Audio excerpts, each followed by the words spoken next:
क्यों लगता है कि टीएमसी को साधु संतों से दिक्कत हो रही है आपको? देखिए, दिक्कत तो उन लोगों को, तृणमूल को हर किसी से है जो तृणमूल का खिलाफ है। लेकिन इस बार मुख्यमंत्री ने जो घिनौना हरकत किया है, एकदम साफ साफ साधु और संतों को, खास तौर पे कार्तिक महाराज को एकदम पॉलिटिकल एक्सपर्शन किया है।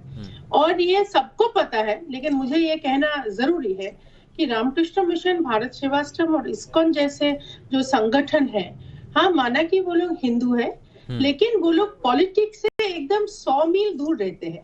वो लोग समाज के कार्यक्रम करते हैं, समाज का सेवा करते हैं। जो लोग पिछड़े हुए हैं, अगर नेशनल डिजास्टर होता है, इनमें वो लोग आगे आके सेवा करते हैं। और पॉलिटिकली उन लोगों का एकदम इंक्लिनेशन ही नहीं है। अच्छा। मैं 2 सेकंड मुझे आप दीजिए, मैं एक अपना व्यक्तिगत एक्सपीरियंस कहना चाहती हूँ। बीजेपी के तरफ से एक मोदी स्टोरी बन रहा है, शायद आप ट्वीट में देखे होंगे। ये हमारा मोदी जी का जो पर्सनल लाइफ है, जो जैसे आपको कैमरा में दिखता नहीं है, ऐसा कुछ एक्सपीरियंस हम बहुत लोगों से मांगते हैं। तो क्योंकि मोदी जी बहुत सारा टाइम रामकृष्ण मिशन में स्पेंड किया है, और रिसेंटली कोलकाता में जब आए थे तो बेलूर मठ में रात में रुके थे। तो हमने उन लोगों को आवेदन किया कि आप कुछ बोलिएगा, हम लोग एक डॉक्यूमेंट्री बनाएंगे। वो लोग साफ तौर से मना कर दिया। अरे उन लोगों को पॉलिटिक्स के दूर दूर नहीं रहना है। अच्छा ठीक है, ये आपकी तरफ से कहा गया कि पॉलिटिक्स में उनको नहीं रहना है, उन्हें लोगों की सेवा करना है और यही उनका काम है। नीरज जी, अब बताइए कि टीएमसी को क्या दिक्कत है? क्यों ममता बनर्जी का साधु संतों से भरोसा उठ गया है? अब वो साधु संत नहीं मानती। गजब हाल, जब देश का प्रधानमंत्री ही हमारे शंकराचार्यों को अपमानित करने का काम करे अपना राजनीतिक हित नादने के लिए, तो मुख्यमंत्री से अब क्या पूछते हैं?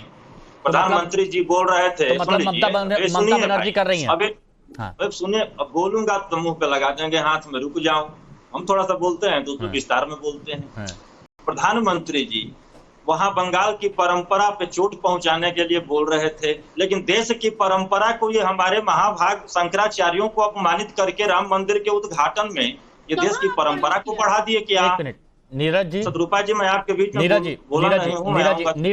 जी, मुझे इतना बताइए, क्या आपने प्रधानमंत्री के मुख से ऐसा कोई बयान सुना जिसमें वो शंकराचार्य को नहीं मान रहे हैं या शंकराचार्य को अपमानित कर रहे हैं, या फिर वो ये कह रहे हैं कि हम उन्हें साधु संत नहीं मानते?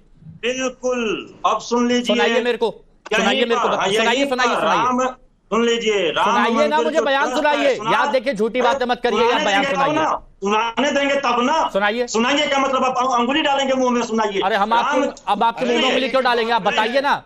मंदिर ट्रस्ट के, राम मंदिर ट्रस्ट के, राम मंदिर ट्रस्ट रावत साहब एक मिनट, क्या बोला? प्रधानमंत्री ने कब बोला?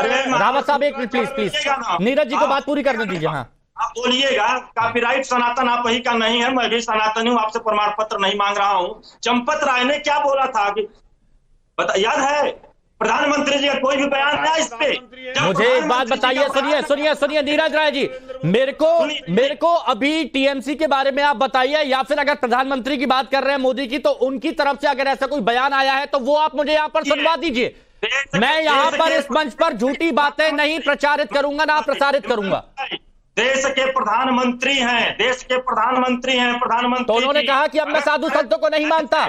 साधु संतों के लिए उनके साथ का संगठन बोलता है तो उस पर त्वरित उनको बोलना चाहिए था। अरे मतलब वो बोले कि नहीं बोले, मुझे ये बताइए। जैसे ममता बनर्जी ने कहा कि मैं कार्तिक महाराज को संत नहीं मानती, तो साधु संतों को नहीं मानती, क्यों नहीं मानती? देखिए, साधु संतों का देश की राजनीति में कोई योगदान नहीं होता है। जो राजनीति में आके काम करता है वो साधु संत नहीं रहता है। संत हमारे धर्म की रक्षा के लिए होते हैं। अच्छा, तो फिर एक बात बताइए, जो उलेमा होते हैं, जो मौलाना होते हैं, वो जो तकरीरें करते हैं कि इसको वोट ना दीजिए, उसको वोट ना दीजिए, तो उनको मानते हैं?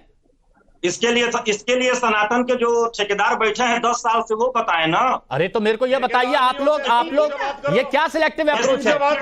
जब टीएमसी की तरफ से आप लोग ये बोलते हैं, पहले ये बात क्लियर करने दीजिए प्लीज। एक मिनट रावत साहब, एक मिनट आ रहा हूँ, प्लीज सुनिए ना, एक स्पष्ट होती है बात, प्लीज ऑडियो डाउन करिए। मेरे को यह बताइए, जब टीएमसी की तरफ से खुलेआम साधु संतों पर बोला जाता है, तो दूसरी तरफ मुंह पर उंगली क्यों रख ली जाती है, ये पूछ रहा हूं मैं। हाँ वही बता रहा हूँ। पहला तो यह है कि यहाँ चाय से ज्यादा केतली गर्म है। रावत जी इसे चढ़ रहे हैं जैसे आप अपनी बात करिए, वो रावत साहब आएंगे तब मैं मेरे सवाल का जवाब दीजिए। आप ही नहीं, यहाँ पर सिर्फ आप ही के सवाल का जवाब देने नहीं बैठा हूँ संदीप भाई, अपनी भी बात बोलने बैठा हूँ। जो बीच में छेड़ेगा उसका भी जवाब दूंगा ना। अब आइए यहाँ पर मैं जो बात कर रहा हूँ, देश के प्रधानमंत्री मैंने आपसे सवाल पूछा, सुनिए फिर से मैं, अगर आप पहली बार नहीं सुन पाए, अगर आप पहली, अरे आप राजनीतिक विश्लेषक हैं, अगर सवालों के जवाब आप अपने हिसाब से सवाल रखना चाहते हो, उसी के जवाब देना चाहते हैं, तो फिर क्या ही मतलब है। नहीं, मैं सवाल जवाब रखूंगा जो तार्किक जवाब होगा। हाँ तो तार्किक, अरे मैं यही तो पूछ रहा हूं। मैंने देखिए, अच्छा ये बताइए, क्या ये तर्क संगत नहीं है? मैंने ये पूछा कि अगर साधु संतों पर ममता बनर्जी खुलेआम ये कह रही है कि मैं उन्हें संत नहीं मानती हूं क्योंकि आपने कहा वो पॉलिटिक्स में इन्वॉल्व हो गए हैं, तो जो उलेमा, जो मौलाना खुलेआम तकरीरें करते हैं कि इनको वोट दें, इनको वोट नहीं दें, उनके लिए कुछ बोलती क्यों नहीं है, ये पूछ रहा हूं बस। देश के प्रधानमंत्री हैं क्या? अरे ममता बनर्जी देश के प्रधानमंत्री हैं क्या? तो मतलब उनकी भी कोई अहमियत नहीं है, बंगाल में कोई अहमियत नहीं है। प्रधानमंत्री देश की अहमियत की बात होती है। मतलब साधु संतों पर मुख्यमंत्री सवाल उठा सकते हैं, साधु संतों पर मुख्यमंत्री सवाल उठा सकते हैं। क्या सिलेक्टिव अप्रोच है आपकी? सवाल और जवाब आप ही के हिसाब से जाए। बंगाल ने उत्तर प्रदेश में भी होता है, उलेमाओं का उत्तर प्रदेश में भी जारी होता है किसको वोट देना है। तो देश के प्रधानमंत्री देश को संगठित करने के लिए कितनी बार बयान दिए, वो तो खुद ही मंचों से हिंदू मुसलमान कर रहे हैं। राय साहब ये बताइए ना। राय साहब खुलेआम सवाल पूछा, अब इन सवालों के जवाब आपके पास नहीं मिल रहा है। चलिए ठीक है, हमारे अब रावत साहब अब आप आ जाइए, अब आप आ जाइए रावत साहब, अब आप आ जाइए। देखिए मैंने पूछा, जवाब नहीं दिया।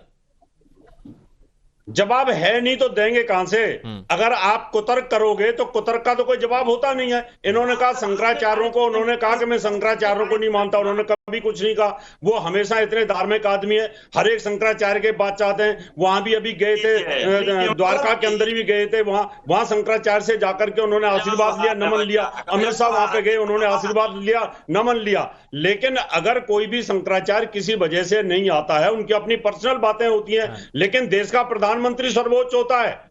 यानी संसद का चुना हुआ प्रधानमंत्री सर्वोच्च होता है, उसी के अधीन सब होते हैं, उसी के अंदर पूरा सिस्टम काम करता है। आप राजनीतिक विश्लेषक हो, आपको पहले समझ आनी चाहिए। रावत साहब एक मिनट, नीरज जी सुनिए, एक मिनट नीरज जी, अभी जब आप बोल रहे थे, नीरज जी अभी आप जब बोल रहे थे और रावत साहब ने बीच में बोला तो आपने कहा चाय से ज्यादा केतली गर्म हो गई है। अब कौन सी केतली गर्म हुई है?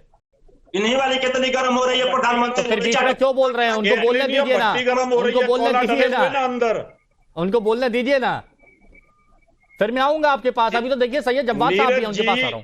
नीरज जी, इनको ये तकलीफ होती है, इनकी भट्टी में आग लगनी शुरू होती है। एक मुख्यमंत्री सरेआम वहां पर हिंदू धर्म के जो हमारे